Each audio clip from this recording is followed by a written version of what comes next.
Hai semua.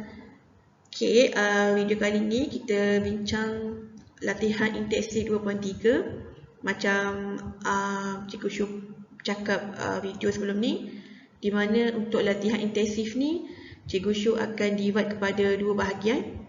So untuk bahagian ni Cikgu Syu terang nombor 1 sampai nombor 6. So sebelum kita start, Cikgu Syu minta maaf kalau ada banyak kesalahan bercakap dan juga menulis. So kita start soalan nombor 1.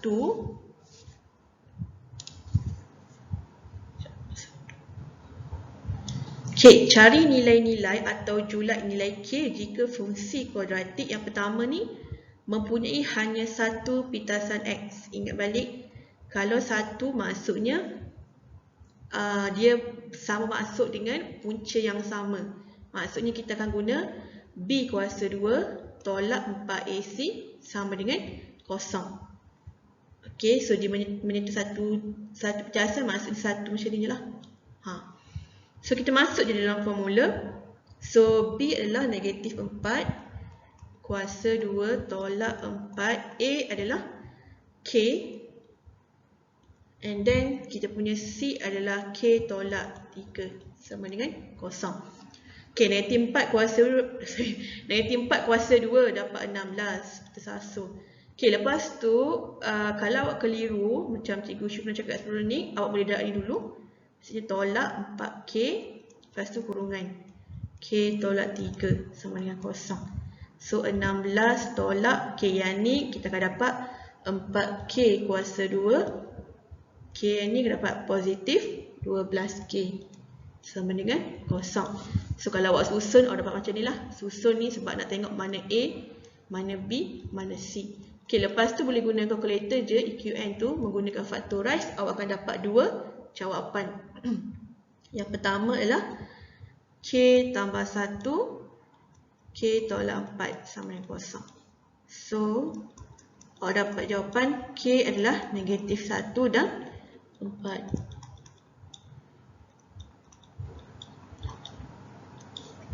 Next kita pergi B. Menyilang paksi X pada dua titik yang berbeza. So kalau awak lukis macam ni, macam ni lah dua titik yang berbeza. Maksudnya kita akan guna formula B kuasa 2 tolak 4AC lebih besar pada kosong. So kita masuk je dalam formula. Yang ni kalau awak keliru sebab kat belakang ni, awak boleh kembangkan. Sebab kadang-kadang kita takut kan positif negatif tu, awak boleh kembangkan supaya awak make sure masa satu A, B dan C.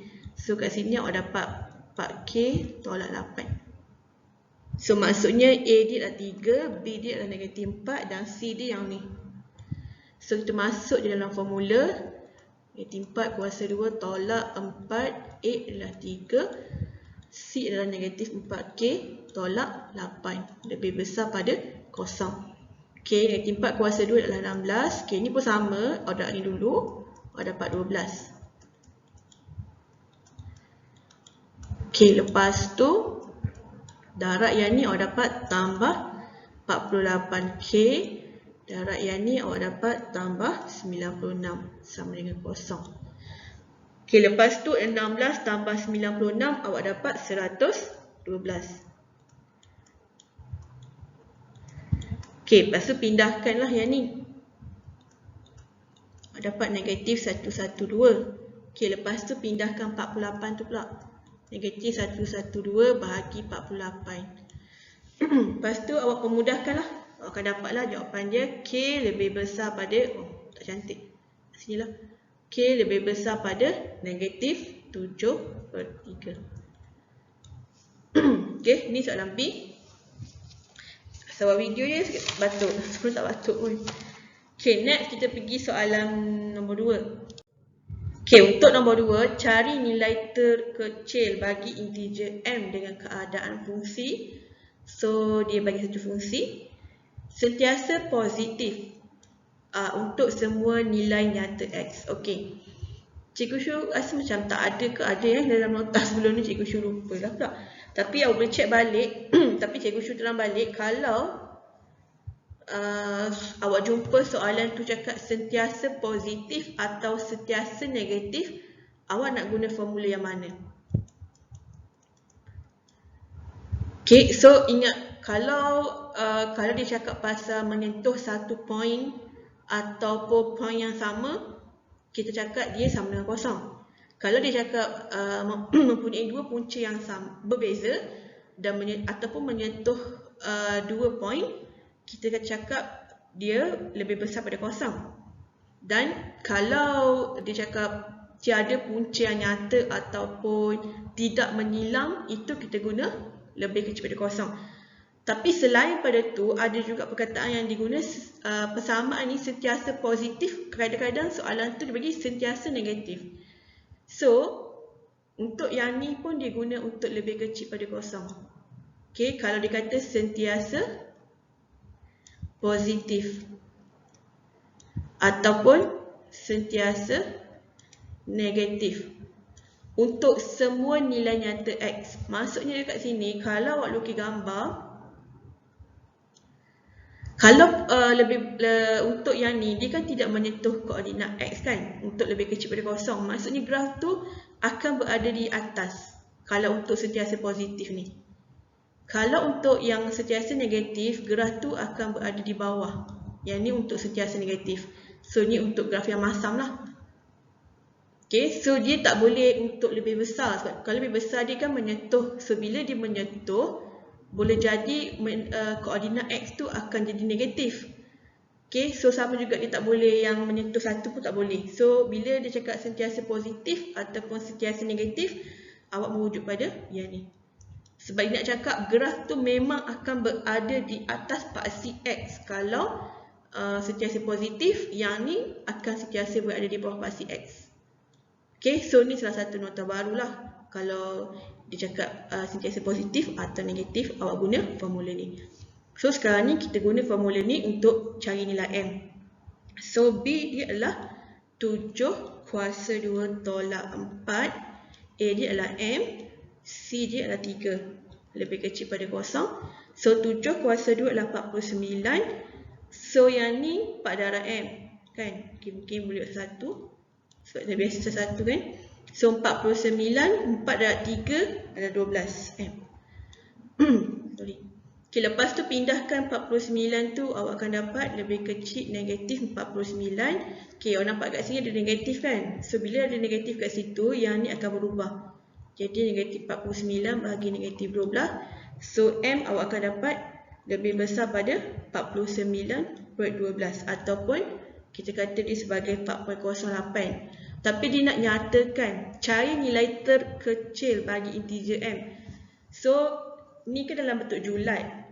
Okay, so M lebih besar pada 4.08. Bila kita lukis gambar macam ni, maksudnya 4.08 kat sini contoh. So nombor dia selepas pada sini. Kita boleh cakap 5, boleh cakap 6.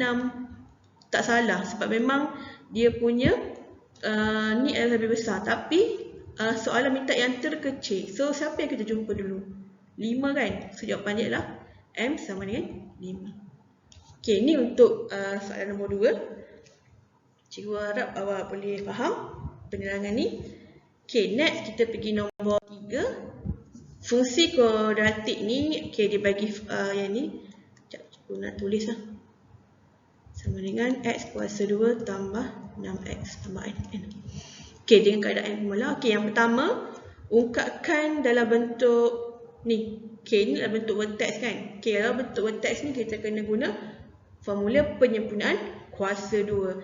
So, kita boleh guna yang cikgu Syu ajar laju tu, iaitu Fx, okay, kurungan kuasa 2. Kat sini kita tolak. Dekat belakang tu adalah N.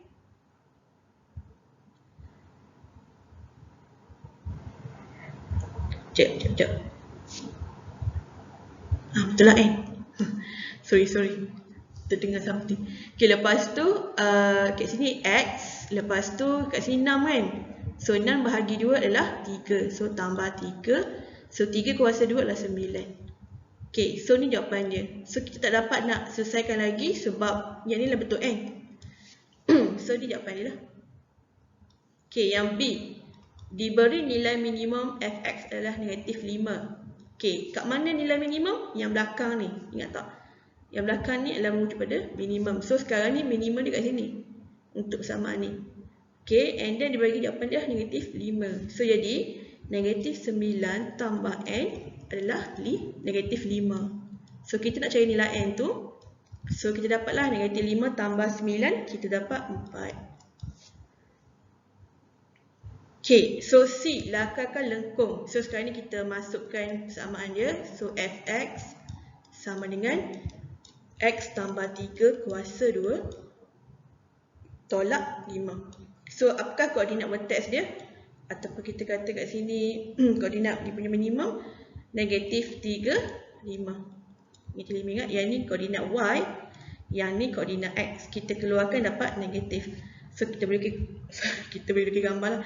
Sorry tersasul. So ni paksi x, ni paksi y. So negatif 5 kita katakan dekat sini lah. And then negatif 3 kat sini. So sini negatif 3, negatif 5. Okay, lepas tu dia punya y-intercept adalah n dia 4 kan. So 4 dah kat sini. Okay, so bentuk dia, okay, awak boleh kalau nak lebih tepat, awak mungkin boleh cuba tekan kalkulator yang macam Cikgu Syu ajar hari tu. Tapi bila tekan kalkulator awak dapat negatif kan. So awak agak-agak je lah. Dia negatif 5.2 kat sini. Lepas tu 0 point sini. Okay, macam ni lah lebih kurang. Okay, yang penting awak label sorry, dia kena menyentuh 4 ni. Yang penting awak ada tunjuk yang ni dengan yang ni. Okay, so ni awak dapatlah jawapan dia, lakarkan lengkung. Okay, next kita pergi soalan nombor 4. Okay, nombor 4. Cari julat nilai R dengan keadaan garis Y sama dengan RX. Nombor 4 tidak menilang. Ingat, kalau tidak menilang maksudnya B kuasa 2 tolak 4AC lebih daripada kosong pada lengkung ni. So dia ada bagi dua persamaan kat sini. So persamaan ni awak kena masukkan ke dalam yang ni, iaitu RX tambah 4 sama dengan X kuasa 2 tolak 4X tambah 5. Okay, sekejap. Cikgu Syu suka tukar tempat. Senang. Sama dengan RX. Sama je. Just tukar tempat. Lepas tu kita pindah. Kita dapat macam ni. X tolak RX. Okay, 5 tolak 4 adalah 1 kan. So tambah 1 sama dengan 0. So maksud dia formula A adalah, sorry, B dulu kan. Negatif 4 tolak R kuasa 2 tolak 4. A adalah 1, C adalah 1. Lebih kecil pada 0. So kembangkan yang ni, awak akan dapat 16 tambah 8R tambah R kuasa 2. So 4 dak 1, 4 dak 1 pun 4 juga. So tolak 4, kecil pada 0. Okay, awak dapat satu kuadratik. R kuasa 2 tambah 8R. 16 tolak 4 adalah 12. Okay, awak cari kalkulator. Awak akan dapat dua jawapan. Tambah 6. So yang ni bersama kosong dulu. So dapat negatif 2 dengan negatif 6. Okay, lepas tu awak lukis gambar. Okay, bukan gambar lah, maksud graf. Okay, sebab dia kan ada dua. Lepas tu dalam bentuk julat. So kena carilah, ingat tak? Okay, yang ni senyum. Okay, lepas tu dekat sini adalah negatif 6. Sini adalah negatif 2. Dia kata lebih kecil. So lebih kecil kawasan bawah ni. So maksudnya julat dia antara sini je. So jawapan akhir dia adalah R lebih besar pada negatif 6 tapi lebih kecil pada negatif 2. Ni jawapan dia. Okay, dekat sini sebenarnya ada dua soalan. Yang kita jawab ni untuk yang ni. Sekarang ni nyatakan nilai-nilai R. Ingat, kalau nilai-nilai maksudnya adalah R sama dengan something. Kalau julat, lepas tu dapat yang simbol macam ni. Okay, Cikgu Syu rasa dah banyak kali Cikgu Syu sebut kan. Okay, so harap awak ingat balik. Okay, dengan garis ni tangent. Okay, tangent kepada lengkung. Okay, ni pun salah satu nota juga yang awak kena tahu. Pasal tangent ni pada lengkung. Okay, ni satu lengkung. Lepas tu ada satu garisan lurus. Ini dinamakan tangent, di mana dia menyentuh satu point sahaja. So bila kita cakap pasal satu point sahaja, sorry, kita akan guna formula B kuasa 2 tolak 4AC sama dengan kosong. Okay, so yang ni kita guna formula ni lah. Okay, sekarang ni soalan yang sama kan. So jadi kita boleh guna dari sini, daripada sini sama je. So masuk jadi negatif 4 tolak R kuasa 2 tolak 4 1. So beza dia kat sini adalah sama dengan kosong. Dan awak still lagi dapat benda yang sama, iaitu persamaan yang sama. So cikgu should copy je lah kat sini. Sorry, sebelum ni tak ada pula nak sakit tekak ke apa. Asal buat video, sama dengan asal buat video sakit tekak. Okay, so kita dapatlah dua jawapan. Jawapan dia sama je, cuma dekat sini dia sama dengan lah, dia bukan dalam bentuk julat. Okay, ni jawapan dia. Saya cikgu punya pen macam lambat sikit aku buang. So R negatif 2 dengan R negatif 6.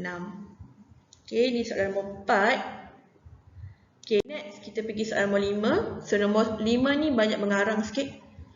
Terangkan kesan setiap perubahan fungsi berikut terhadap bentuk dan kedudukan graf. Okay, so cikgu Syul harap awak ingat balik. Kalau tak awak tengok nota ni, apa efek dia? Kalau yang pertama yang A ni, nilai ni yang berubah. Okay, kalau nilai A yang berubah, dia melibatkan kembang kecup. Maksudnya kalau graf asal dia macam ni, okay, kalau nilai yang asal 3 kan, kalau nilai kurang dari 3, graf tu akan mengembang sikit. Tapi dia punya titik maksimum minimum tu dia akan sama. Kalau lebih kecil, lebih besar, dia lebih kecil, so ke dalam pun sama juga. Dia efek dia lebih mengecil tapi koordinat ni masih sama. Okay, so dekat sini kita boleh cakap kelebaran. Buat sini lah kot. Sini A B C. Oh sorry, sangat. Kelebaran graf dia berkurang. Okay, so aku terang lah paksi simetri dia masih sama lah. Paksi simetri graf dan nilai minimumnya tidak berubah. Tu efek pada perubahan A. Okay, so untuk B, okay, sekarang ni yang berubah adalah yang koordinat ni. Apa koordinat paksi simetri ni? Okay, kalau tengok yang pertama ni, dia punya koordinat adalah 1, 2. Kalau yang ni adalah 4, 2. So berapa perubahan dia? Okay, maksudnya daripada 1 ni dia berubah 4. Kalau lukis gambar, okay, so cikgu lukis gambar kat sini. Okay, 1, 2 kat sini. Contoh graf macam ni kan. So dia berubah kat sini. So berapa dia berubah sampai dapat 4? Maksudnya 1, 2, 3, 4. Maksudnya dia berubah 3 ke kanan kan. 1, 2, 3. Dia berubah 3 ke kanan. And then dia punya paksi simetri dah berubah kepada 4, tapi dia punya nilai minimum tu tidak berubah, iaitu masih 2. So terang kat sini, graf dengan bentuk yang sama. Kalau tak faham tulisannya, boleh dengar cikgu sebut dengan bentuk yang sama, bergerak secara mengufuk ni ke sinilah. 3 unit ke kanan. So persamaan paksi simetri dia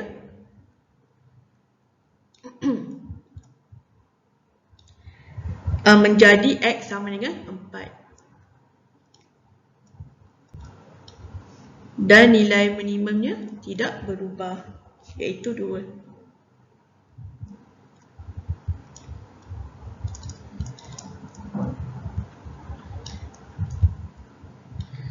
Tidak berubah,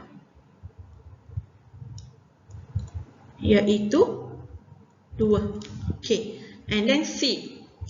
Sekarang ni dia cakap pasal dia punya nilai minimum dia. Asalnya adalah 1, 2 ditukarkan kepada 1, 5. So sekarang ni dia naik berapa? 3 kan? 2, 3, 4, 5. So dia naik 3. So bila lukis gambar sebagai contoh kat sini 1, 2 kat sini. Asalnya 1, 2 kat sini. So dia naik atas ni. So maksudnya dekat sini yang berubah adalah dia punya nilai minimum, tapi paksi simetri dia masih sama. So gerah dia masih sama lah, bergerak sama bentuk dia. So jawapan dia adalah graf dengan bentuk yang sama bergerak secara menegak, dia naik atas. 3 unit ke atas. Okay, ke atas. So nilai minimum dia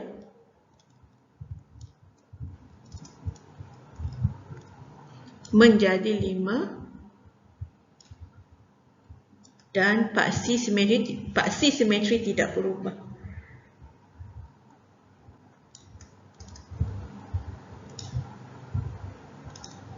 Tidak berubah, iaitu X sama dengan 1. Okay, so cikgu Syuhah harap sangat bila dah sampai latihan intensif ni, awak dah boleh mahir lah pasal yang ni.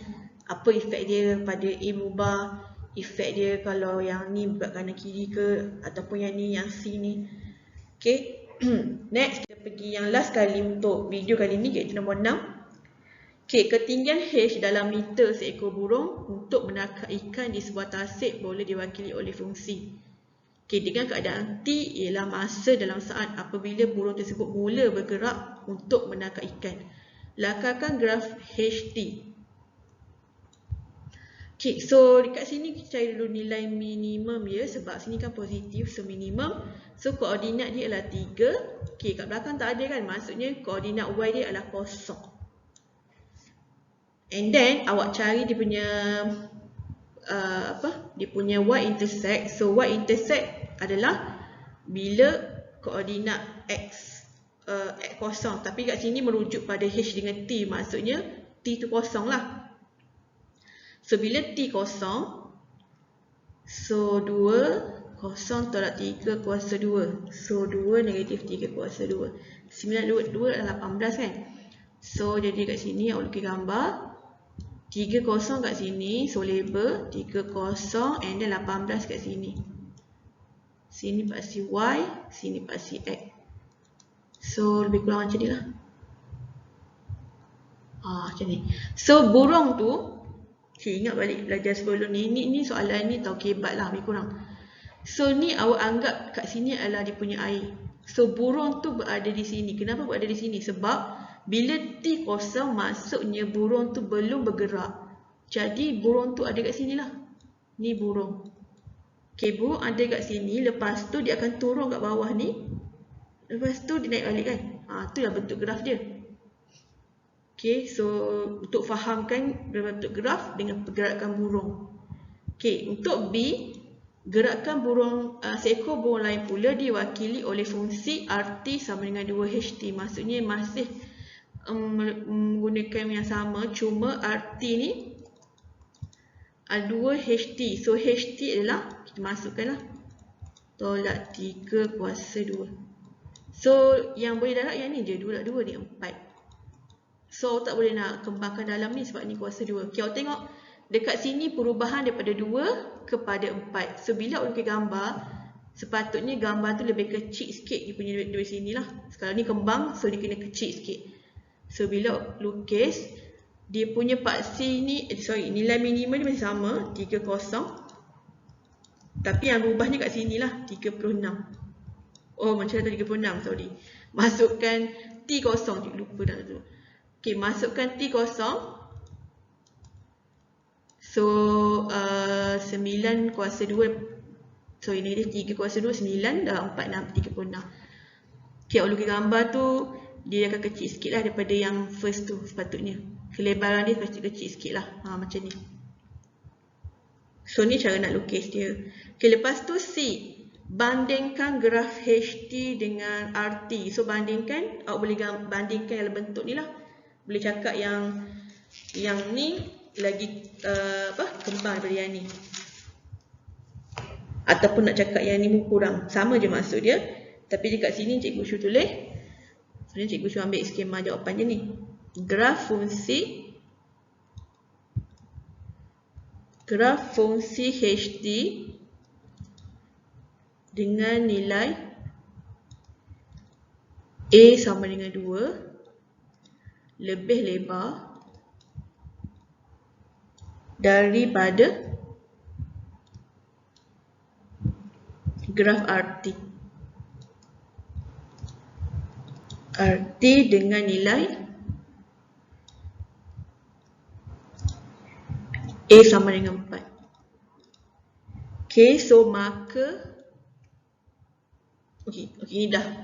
Okay, next. Burung yang manakah mula bergerak pada kedudukan tertinggi? So, mana tinggi? 18 ke nak 36? Mesti 36 kan? So, kita boleh cakap lah ni 4 lagi tinggi. So, maka burung yang diwakili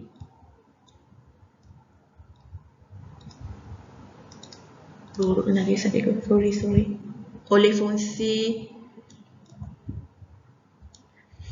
RT bergerak pada kedudukan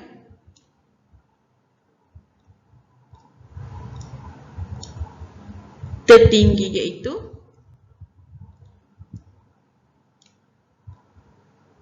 (36 meter) dari paras